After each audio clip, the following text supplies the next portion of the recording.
ওম শান্তি। Good morning. সবাইকে নমস্কার জানাই।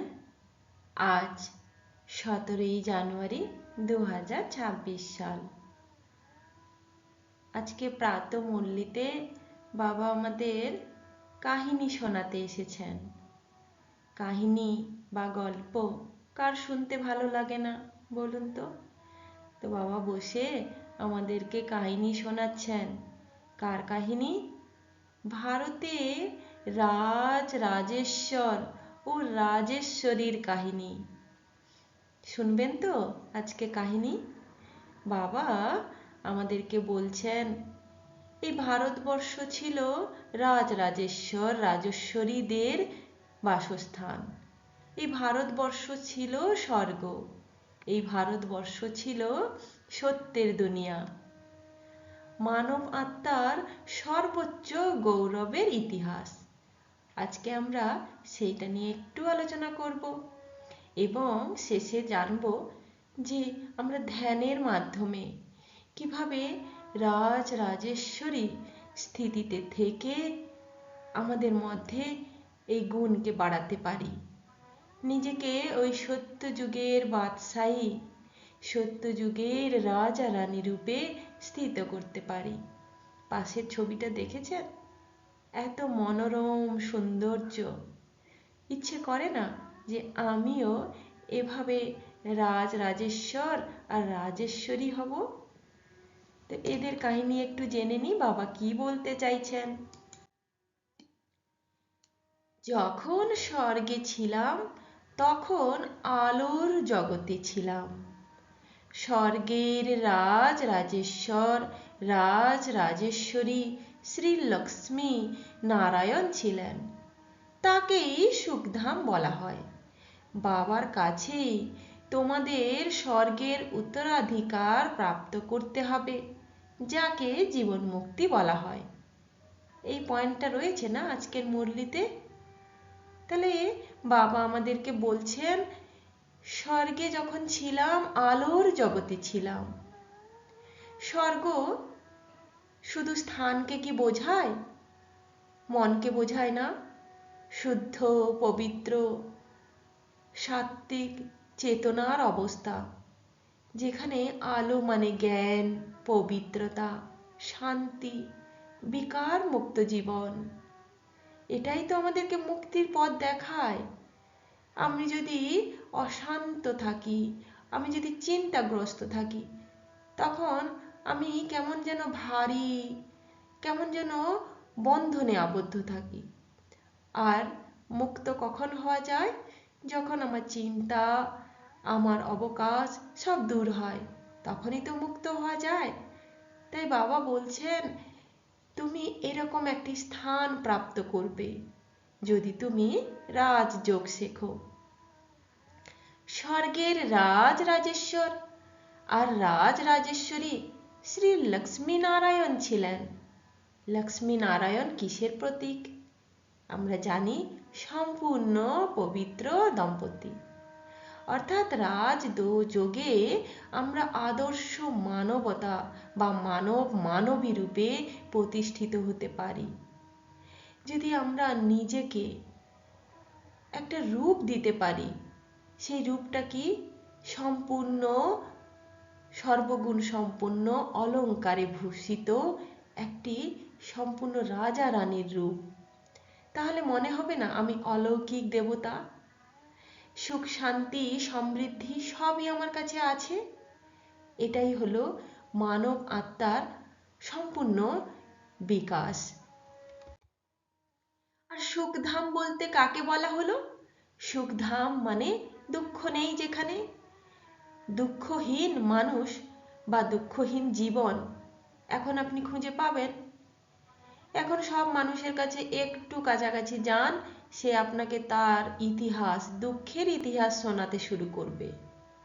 আর আমাদের কাছে বসুন, আপনার দুঃখ আমরা কিভাবে দূর করতে হয় বা আপনি কিভাবে নিজের দুঃখ দূর করবেন তার আমরা পদ্ধতি আপনাকে শেখাবো।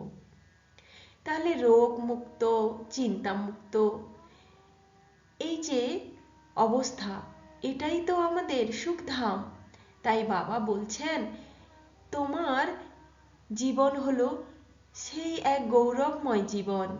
তুমি এমন এক স্বর্ণযুগ নিজের মনে রচনা করো যেখানে এই দুঃখের কোনো জীবনই থাকবে না। আর যাকে বাবা বলেন, এই হলো তোমার জীবন মুক্তি। দেহ থেকে, সর্বসম্বন্ধ থেকে, কর্মজীবন থেকে, সংসার থেকে, দুঃখ, বন্ধন, আসক্তি সব মুক্ত। এটা যদি আমরা অর্জন করতে পারি, তাহলে ওই স্থূল যে স্বর্গের কি প্রয়োজন? এটাই তো আমাদের স্বর্গীয় অবস্থা। বাবার কাছেই আমাদের স্বর্গের উত্তরাধিকার প্রাপ্ত হয়। তো পরম পিতা যখন বলছেন, ঈশ্বর যখন বলছেন, তা তো অবশ্যই সত্য হবে। তাহলে উত্তরাধিকার মানে কি? কার অধীনে ছিল সেটা? সেটা তো বাবার অধীনে আছে। বাবা তাকে সযত্নে সামলে রেখেছেন। আর আমাদেরকে বলছেন, তোমরা যোগ্য তো হও, তবেই না আমি তোমাদেরকে সেই উত্তরাধিকার দেব, নাহলে তো তোমরা আবার হারিয়ে ফেলবে। তাই বাবা বলছেন কিভাবে যোগ্য হবে? রাজযোগের মাধ্যমে তোমার চরিত্রের শুদ্ধিকরণ করে। তো তবেই না আমি তোমাকে উত্তরাধিকার বানাবো। কোনো দানের বস্তু এখানে নয়, একদম হকদার আমরা। ওয়ারিশান সূত্রে পাবো, বাবার স্মৃতি ও রাজযোগের মাধ্যমে আমাদের রাজরাজেশ্বরী হতে হবে। বাবার স্মৃতি সারাদিন আমাদের কর্মক্ষেত্র, আমাদের গৃহকর্মে একবার ঘন্টায় অন্তত 1 মিনিট, বেশি হলে 5 মিনিট বাবাকে একবার স্মরণ করা। জপ তপ নয়, শুধুমাত্র নিজেকে একবার আত্মা ভাবা, আমি আত্মা, সচেতন স্মৃতির সাহায্যে আমার পিতা পরমাত্মা, যিনি প্রেমময়, যিনি জ্ঞানের সাগর, আমার জন্মদাতা, আমি তাকে প্রেম ভরে তাকে মনে করছি। তার স্থান আমার হৃদয়ে। যেমন হনুমান দেখিয়েছিলেন শ্রীরাম আর সীতার স্থান তার হৃদয়ে, তেমনি আমাদের হৃদয়ে সব সময় শিব বাবা, আমাদের পিতার নাম যেন লেখা থাকে, স্মরণে থাকে। এটাই হলো পবিত্র স্মৃতি।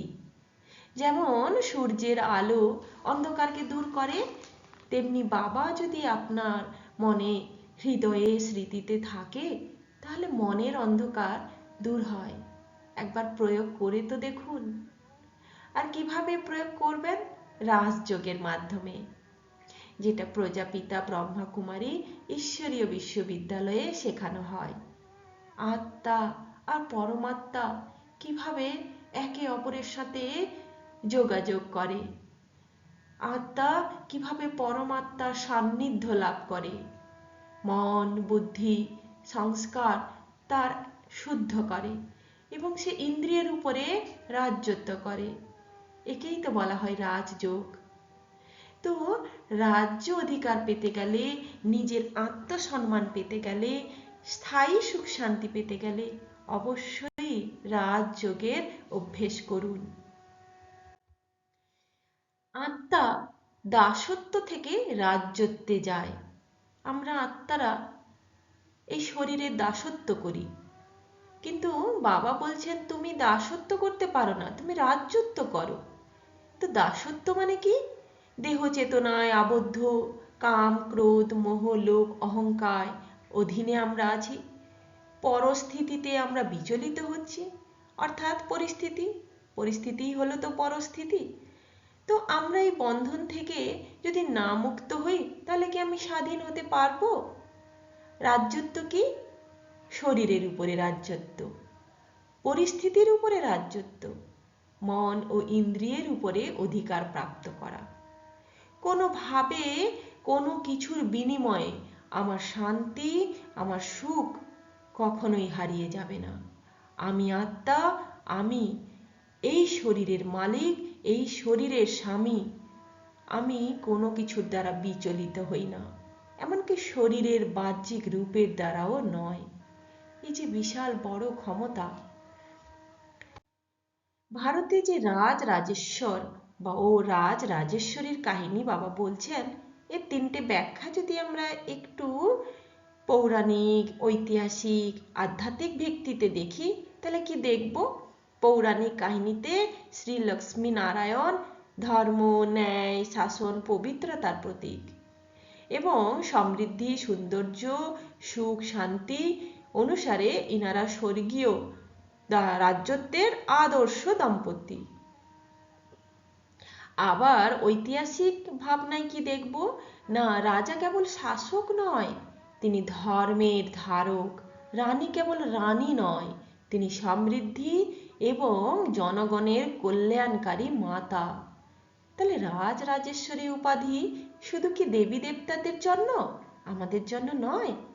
এরকম অনেক রাজা ও রানীর কাহিনী আছে, যিনারা কিভাবে আদর্শ এবং কল্যাণের জন্য নিজের জীবনকেও সমর্পণ করেছেন। আধ্যাত্মিক বিষয় যদি আমরা দেখি, রাজ রাজেশ্বর অর্থাৎ আমি আত্মা, এই শরীরের মালিক, এই মনের মালিক। আমি রাজ রাজেশ্বরী, আমি আত্মিক রানী। আমিও কি করি না, সুখ সমৃদ্ধি আমার হাতে রয়েছে।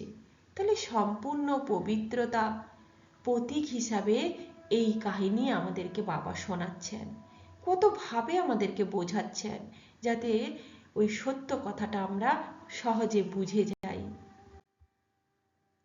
রাজযোগের মাধ্যমে কিভাবে আপনি অভ্যেস করবেন? সকালবেলা শান্ত হয়ে বসে নিরিবিলিতে বাবাকে স্মরণ করে এক স্থিতে স্থির হয়ে একবার বলুন, আমি আত্মা, এই শরীরের মালিক, আমি রাজা, আমি শরীরের রাজত্ব করি, আমি দাসত্ব করি না, আমি রাজত্ব করি, আমি রাজা। প্রেমময় ঈশ্বর আমার পিতা, তিনি সুখ শান্তির দাতা, তিনি আমার মন, শরীর, চরিত্র সবকে শুদ্ধ করে আমাকে যোগ্য বানিয়েছেন।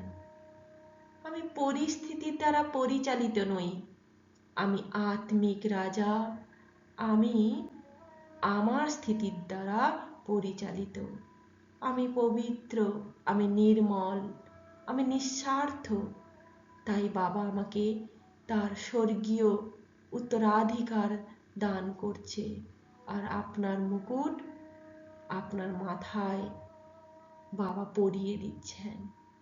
পাশে ছবিটা দেখে একবার ধ্যানে বসে চিন্তা করুন। তাই আমি এই ছবিটা এখানে লাগিয়েছি। বাবার কাছ থেকে রাজত্ব আপনি গ্রহণ করুন। এছাড়াও বাবা আজকে 84 জন্মের কাহিনীও আমাদেরকে বলেছেন, যে আত্মা কিভাবে রাজত্ব করে। আত্মা দেহের দাসত্ব ছেড়ে তার স্বরাজ্য অধিকার নিয়ে সে শত যুগে রাজত্ব করে। এটা আমরা পরের ভিডিওতে ডিটেলসে জানবো। ওম শান্তি।